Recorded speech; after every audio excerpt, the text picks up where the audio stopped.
Good morning, કેમ છો મિત્રો? મજામાં દેશો? અમારા વ્લોગ જોતા હોય કાયમ મજામાં દો. ચાલો મસ્ત મજાની સવાર થઈ જશે. આપણે નાગેશ્વર એટલે કે આપણા ગુજરાતમાં બે જ્યોતિર્લિંગ આવેલા છે, એક નાગેશ્વર ને એક સોમનાથ. એટલે આપણે નાગેશ્વરમાં સવાર થઈ જશે.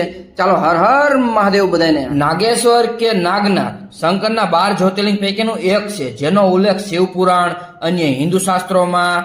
આ જ્યોતિર્લિંગનું મૂળ મંદિર તો મહારાષ્ટ્રના ઔષધમાં આવેલું છે.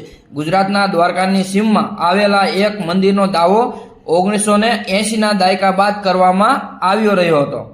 ઉપરાંત ઉત્તરાખંડના અલમોડા સ્થિત જગતેશ્વર મંદિર નાગેશ્વર મંદિર જ્યોતિર્લિંગનું હોવાનો દાવો થાય છે. નાગેશ્વરનો અર્થ થાય નાગોનો ભગવાન એવો થાય છે. રુદ્ર સંહિતામાં શિવને દારૂકાવન નાગેશમ તરીકે ઓળખવામાં આવ્યા છે. નાગેશ્વરને પૃથ્વી પરનું પ્રથમ જ્યોતિર્લિંગ માનવામાં આવે છે.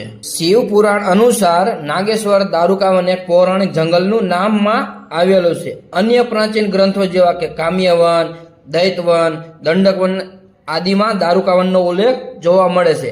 દારૂકા નામની રાક્ષસી એક મહાન તપ કરીને દેવી પાર્વતીને પ્રસન્ન કર્યા. તેમણે માતાને કહ્યું હતું કે વનમાં ઘણી ઔષધિઓ હોય, જ્યાં લોકોને તેની જરૂરત હોય ત્યાં જ હું વનને લઈ જઈ શકું એવું વરદાન આપો. માતાએ તેમને સત્કર્મ કરવા માટે વરદાન આપી દીધું. શિવ પુરાણ અનુસાર સુપ્રિયા નામના શિવ ભક્ત અન્યોને દારૂકાએ દારૂકાવનમાં બંદી બનાવી રાખ્યા હતા. આ વન સર્પોનું હતું. એ દારૂકા તેમની સ્વામીની હતી. સુપ્રિયાના કહેવાથી સૌએ શિવના જાપ શરૂ કર્યા અને ભોળાનાથને પ્રગટ કર્યા.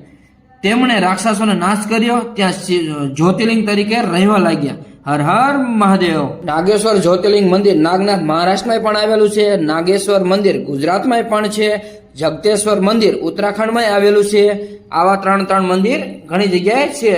ચાલો હર હર મહાદેવ. હે શંકર ને શિવ ભજી લો, જાવું કૈલાસમાં કૈલાસ ના માર્ગે. હે કાંટા બહુ વાગે, હે તારી ધૂના લાગી ભોળા તારી ધૂના લાગી. પાર્વતી ના પ્યારા તમારી ધૂના લાગી. લાંબી જટા વાળા તમારી ધૂના લાગી. તારી ધૂના લાગી ભોળા તારી ધૂના લાગી.